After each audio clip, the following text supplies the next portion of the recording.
Bonjour à tous, nous allons voir ici les différents types d'enregistrement que propose ZBrush. À savoir, je vais commencer par vous dire que sur ZBrush, vous ne perdez jamais rien. Je vais vous prouver, je vais créer ici très rapidement un GIR 3D que je vais modifier. Vous choisissez la brosse que vous voulez pour le modifier. Tac. Et je viens simplement, comme ça, lui apporter les modifications. C'est pour l'exemple. Simplement pour l'exemple. Cela effectué, je passe sous une note primitive, hop, et je dois passer en Make Polymesh 3D. Si je ne le fais pas, vous voyez ce que ça fait. Pourtant, l'édit est allumé. N'oubliez pas de cliquer sur Make Polymesh 3D et vous sculptez autour de votre modèle. Donc, vous faites ce que vous avez à faire sur votre modèle 3D. Maintenant, je charge ce cône et vous pouvez voir dans la petite fenêtre ici que je peux revenir sur mon GIR, je peux revenir sur mon espèce de cylindre sculpté, etc. D'un simple clic, rien n'est jamais perdu. Attention cependant, si vous coupez ZBrush, cela sera perdu à moins que vous n'alliez dans Save, ici dans File, pardon, Save As ici, que vous enregistrez le fichier.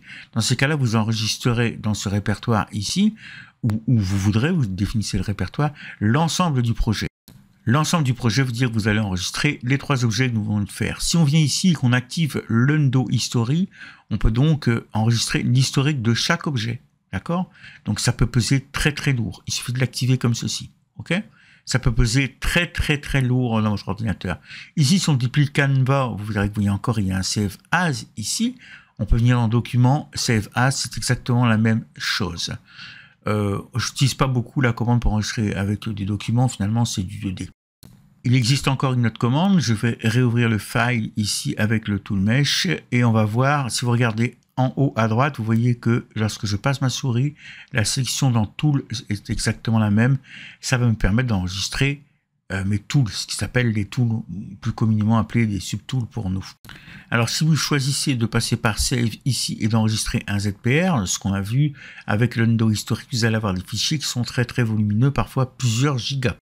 Là, qu'est-ce que vous allez enregistrer? Vous allez enregistrer donc tout le projet, comme on l'a vu, les trois objets. Vous allez enregistrer les matcaps, le matériau, les textures, les réglages des lumières, le Undo, les subtools, enfin la totale. Finalement, nous n'aurons pas trop besoin de cela. On préférera utiliser celui-ci, le Save As, qui nous permet d'enregistrer uniquement l'objet sur lequel on travaille. Alors, par uniquement l'objet, j'entends qu'il va enregistrer tous les subtools, les peintures, le matériel, le triplage UV, etc. En fait, on pourrait dire qu'il va enregistrer chaque action apportée par le menu subtool, en fait, les déformations, etc. Et c'est loin les outils de modification les plus utilisés dans ZBrush. Ce qu'on va perdre par rapport à la première fonction, c'est en fait l'éclairage des formes 3D de test, comme on vient de le voir, les éventuels historiques, les modifications de couleurs et non pas de peinture. La taille sera beaucoup plus faible également, car il n'y aura pas toutes les infos superflues. Et on pourra facilement échanger les fichiers sans que la personne qui les reçoive reçoive en même temps vos réglages de lumière, les essais, l'historique, etc. La dernière chose dont je voulais vous parler, c'était le Quick Save, qui est ici dans les préférences. Ici, vous avez le temps où il y a les enregistrements automatiques, 20 minutes, et ici, ou plutôt la fonction qui vous permet de régler le temps d'inactivité sous ZBrush avant que ZBrush ne lance un enregistrement. Vous allez aux toilettes, vous allez prendre un verre d'eau, c'est ici que ça se passe. Au bout d'une minute, ZBrush enregistrera automatiquement une fois votre fichier. Cela est pratique, mais si vous bavardez par exemple beaucoup, des fois il vaut mieux le régler à 2-3 minutes. Le Skip History ici vous permet donc de skipper l'historique, d'éviter l'historique. L'optimisation, je vous conseille de la laisser activer, ça parle de soi-même. Et ici le maximum de sauvegarde automatique, de fichiers de sauvegarde automatique que vous pouvez bien entendu avec le bouton du dessous dilater. Voyons ça de plus près. On va pouvoir aller dans la Lightbox ou appuyer sur virgule comme vous voulez et cliquer sur le Quick Save qui est ici.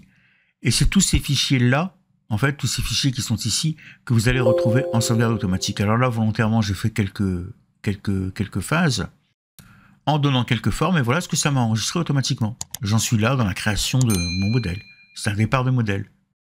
Voilà, c'est donc ici, quand votre ordinateur plante, quand vous avez une coupure de courant, quand votre logiciel crash, également, que vous allez retrouver vos fichiers. Tous les fichiers qui sont sauvegardés automatiquement. C'est bien gentil, mais si on veut les supprimer, on fait comment? Et là, il y a encore une fois une problématique parce que tout le monde se demande souvent où est-ce qu'ils sont. Alors, on peut venir sélectionner la vignette et vous voyez qu'ici, on a le chemin pour les supprimer, l'accès au répertoire et le chemin exact d'où il se trouve sur votre disque dur. Utile pour supprimer certains fichiers et en conserver d'autres. Sinon, il y a une solution qui peut être plus simple et plus radicale. C'est la solution de venir dans Préférences ici et vous cliquez sur Delete Quick Save File ici. N'oubliez pas que si vous apportez des modifications au Quick Save, il faudra venir cliquer sur Store Config pour que ces derniers soient enregistrés. Voilà, à très bientôt. Au revoir, merci d'avoir regardé la vidéo.